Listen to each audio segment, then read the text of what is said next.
Друзья, всем привет! В этом видео я хочу поделиться своим небольшим таким, чуть меньше 20-летним опытом разделения орхидей, омоложения орхидей и уходом и за самими макушками, которые пересаживаем после разделения орхидей. И самое главное, меня прям очень много комментариев было, в которых просили рассказать по уходу за пеньками, которые остаются после срезания верхней части орхидеи, омоложения, и после пересадки этих пеньков. И вот какой уход за этими пеньками и за детками, которые потом появляются на этих пеньках. И, конечно же, самый, наверное, востребованный вопрос, что и как сделать, чтобы у детки, выросшей на пеньке, быстрее появились корешки, и как за ней ухаживать, чем и как ей помочь в этом нелегком деле освоения пенечка. Итак, друзья, на нашем канале очень много видео, в которых я показываю, как омолодить и как разделить, и как размножить орхидеи. У нас даже есть отдельный плейлист, так и называется «Как разделить орхидею». И там собрано много видео, где мы из одной орхидеи получаем как минимум 2-3 орхидеи, разрезаем их. Самые сложные случаи есть, интересные всякие. Вот здесь у меня передо мной стоит вот эта вот орхидея. Сегодня у нас 6 мая, а 20 апреля прошлого года, чуть, получается, больше года, год и 2 недели, по большому счету, мы вот эту орхидею, это Tingsing Baby Smile, орхидею, которую я купил еще в позапрошлом году из частной коллекции, и ранней весной прошлого года эта орхидеечка приехала ко мне по почте. Но она была с длинной шеей, и мы эту орхидеечку, я видео обязательно найду и вставлю в верхнем, первая будет ссылочка в верхнем правом углу на экране, где в видео мы эту орхидею вместе с вами достаем, потрошим, и мы делаем разделение этой орхидеи на 2 части. Верхнюю часть, вот эту вот, мы посадили. Это было 20 апреля прошлого года. Вот, внизу подписали. Первая цифра — это хозяйка ее сажала в тот горшок, из которого мы ее пересаживали 20 апреля 2021 года. Сейчас 6 мая 2022 года. И вот такая вот уже у нее история с корнями, новые листья. Она уже цветет полгода. С конца прошлого года она цветет. Вот последний цветочек у нее остался. Вот такая вот она роскошная, такая, знаете, терракотово-кирпично-алого окраса. Это орхидея, это бабочка. Это бабочка, друзья, вот такая красотка. Но почему я сейчас подробно рассказываю о ней, потому что в том видео, в котором мы ее разделяем, там есть прям подробный сюжет, в котором мы пересаживаем пенек от этой орхидеи. У нас на самом деле немало видео, в которых мы пеньки пересаживаем. И вот спустя, друзья, буквально там пару-тройку месяцев после пересадки, прям чистого пенька, без листьев, без ничего, эта орхидея выдала детку, которая на сегодняшний день выглядит вот так вот. Я ее вам сейчас достану из этого кашпо, в котором она стоит после пересадки. Вот такая вот, друзья, деточка. Значит, после того, как мы срезали, оставили вот этот пенек, я сейчас плавно перехожу к уходу. Вот в данном случае вот за этим пеньком. Я эту, значит, деточку, точнее не деточку, а срез от пенька обработали мы корицей. Обычной корицей срез обработали и пенечек этот посадили. Обязательно посмотрите по ссылке видео, перейдите и посмотрите, как мы пересаживали эту орхидеечку. И этот пенек я отправил на полку. Стоял он в разных местах у меня, этот пенечек, но всегда он находился под вот этим вот освещением. Это искусственное освещение на задних полках у меня, это лампы Юнел. Это не реклама, это констатация факта. Те, кто давно смотрит наш канал, те знают, что я уже много лет пользуюсь вот этими не самыми дорогими, это самые, наверное, дешевые светодиодные лампы для орхидей. Это не реклама. Я рассказываю как есть.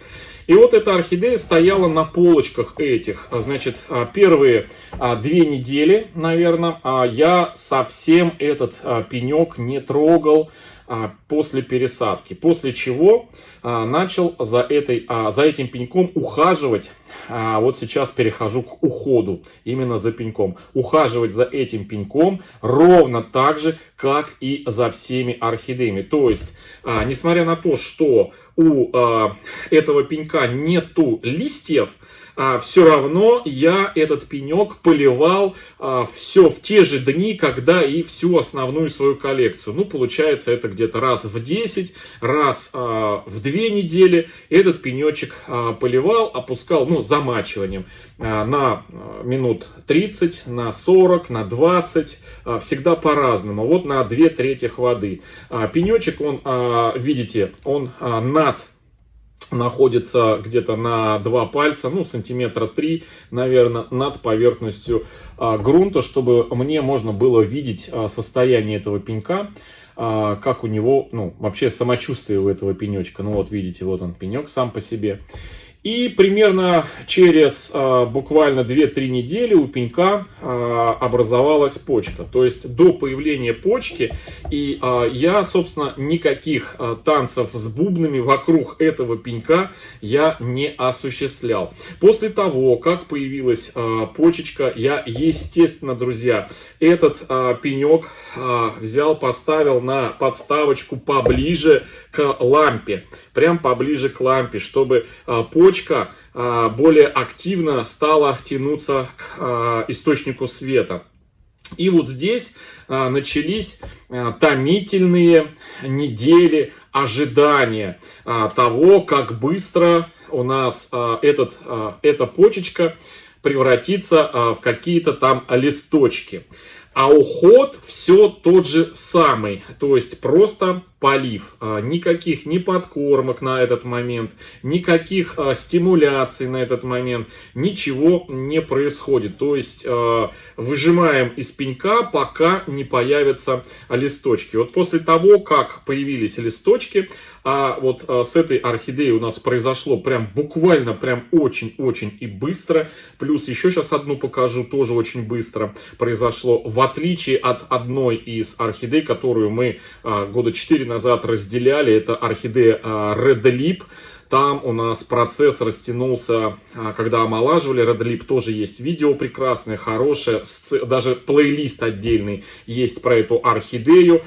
Так и называется, орхидея Red Lip. Там вообще сложное тройное разделение было. Там и пенек отделяли, точнее макушку от пенька отделяли, и еще и детку с цветоноса отделяли. Там целая история была. Орхидея лет 7 или 8, 6, ну уже не помню, много лет она не пересаживалась. То есть там вообще очень-очень красочно все было.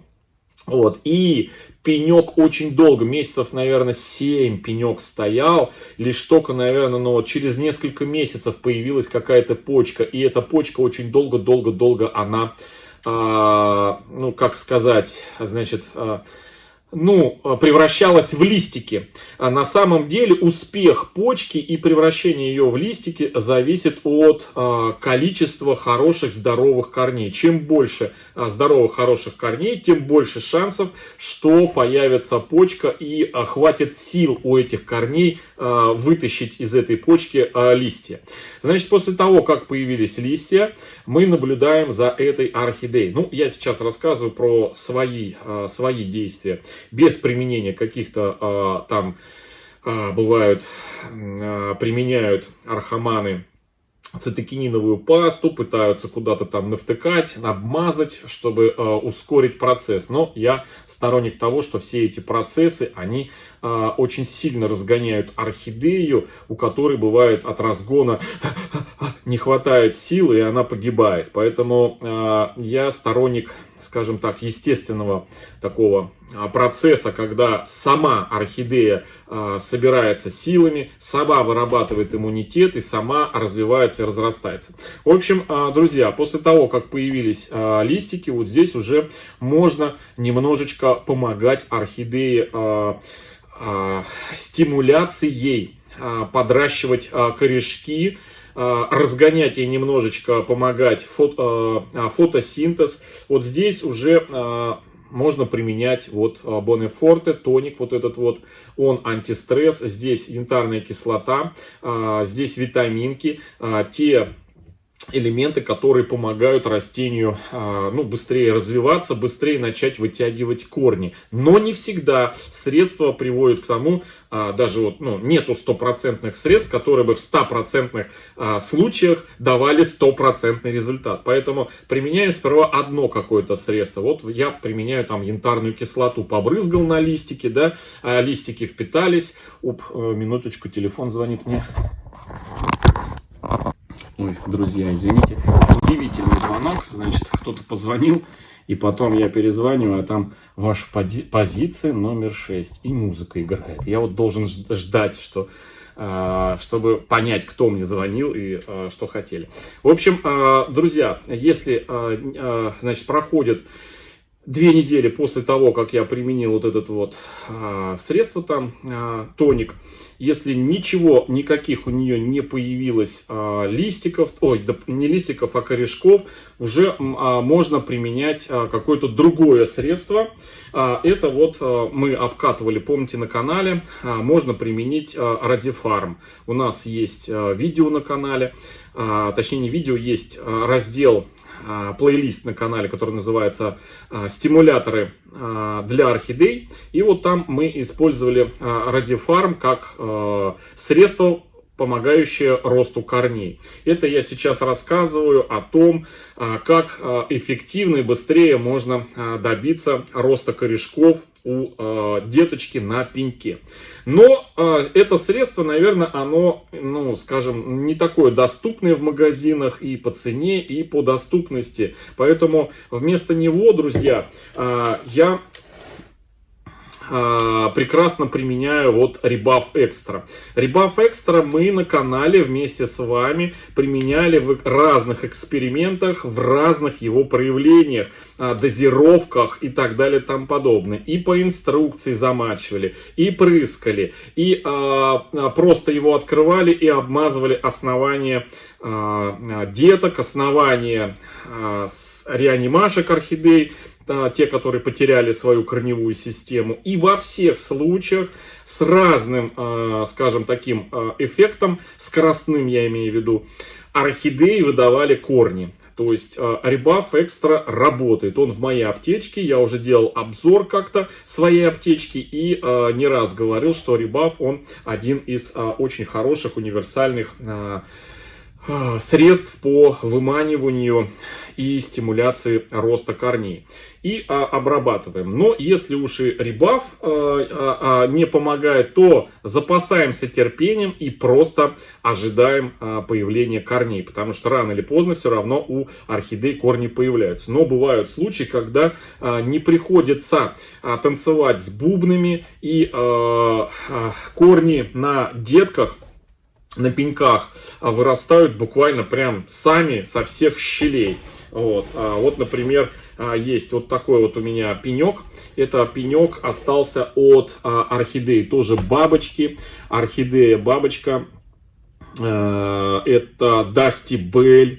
Значит, пенек остался. Сама орхидея, оправдав свое, скажем, такой ореол орхидеи-суицидницы, в мое отсутствие, когда я уезжал в отпуск на пару недель, она приехала, она распалась на части. То есть макушка просто сгнила, сжелтела. Я не стал выкидывать пенек.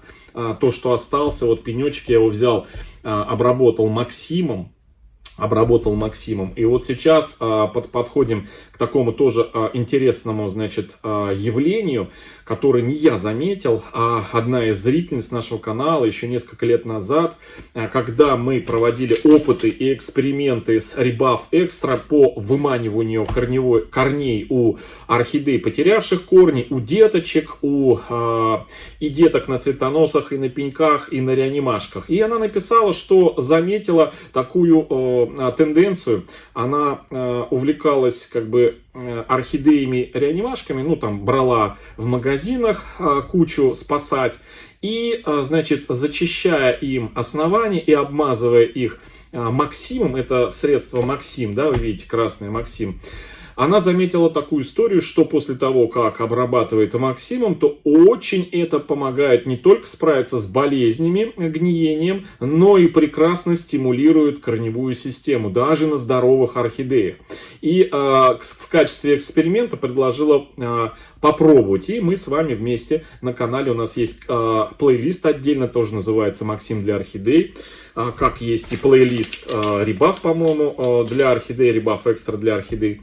И вот действительно мы попробовали во всех, вот абсолютно во всех случаях, где мы применяли и обмазывали основание орхидеям и пеньки, остатки после срезания, появлялись корни. Да, появлялись корни, и я, значит, обработал пенек этот, ничего вообще не было, обработал Максимом, и у нас вместо, значит, корней у этого пенька появилась деточка, и, соответственно, полезли корни. И вот все те же процедуры, о которых я сейчас рассказывал про вот эту орхидею, там, подкормка, стимуляция, да, это все по листьям, не попадая на красную вот этот, на Максим, чтобы краснота не спускалась, не стекала сюда в корни, не жгла корни. Я эту орхидеечку обрабатывал все вот по листу. Значит, по времени. Вот все, что произошло вот с этой орхидеей, произошло прошлым летом. Буквально несколько месяцев назад. Это было в июле месяце. В июле месяце я отсутствовал. Ездил в Крым, да, и приехал. Вот такая вот беда произошла. И с августа месяца прошлого года вот эта бабочка выдала вот такую вот детку, которая вот сейчас вот такой слоник. Вот такой вот, друзья, слоник больше, чем вот эта вот детка, которую мы пару месяцами раньше, чем вот эту вот разделяли. То есть вот такая вот история. По уходу, по поливу, друзья, все точно так же поливаю, как и другие. Кто-то где-то рассказывал в комментариях, одна из зрительниц рассказывала, ну не зрительница, где-то я читал в комментариях, что раз у пенька нету листьев, соответственно, у него процесс фотосинтеза замедляется и меньше идет, то есть потребление. Друзья, возможно, это так и есть, но никто не отменял просыхание грунта. То есть грунт как просыхал за 2 недели, так он и просыхает за 2 недели. С листьями орхидея, без листьев орхидея. Поэтому, чтобы корни не погибли, уход за пеньком, он остается таким же. Пенечек точно так же поливается. Ну, опять же, это мое мнение, основанное вот на вот всех, вот вы видите результаты. Точнее, подкрепленные вот этими вот результатами. И все, точно такой же уход. Точно такая же начинается подкормка с появлением листьев. Когда листья появляются, через листья уже можно доносить до орхидеи всевозможные стимуляторы, всевозможные подкормки, всевозможные, ну, в общем, средства, вот так вот скажу. Вот, собственно, вот и все. Что еще рассказать? Ну, если есть какие-то, друзья, вопросы по уходу за пеньками, по уходу за детками на пеньках, пишите в комментариях под этим видео.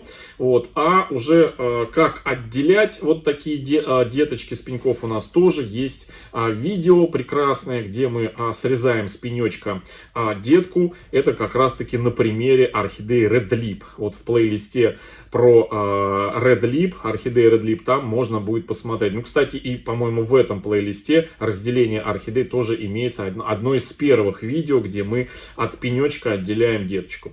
Все, друзья, ничего особого, никаких особых танцев с бубнами, с детками и с пеньками не происходит. Все точно так же, как и с обычными, стандартными, гибридными орхидеями, которые вы видите за моей спиной. Всем хорошего настроения, всем добра, здоровья и до встречи в следующем видео. Всем пока-пока.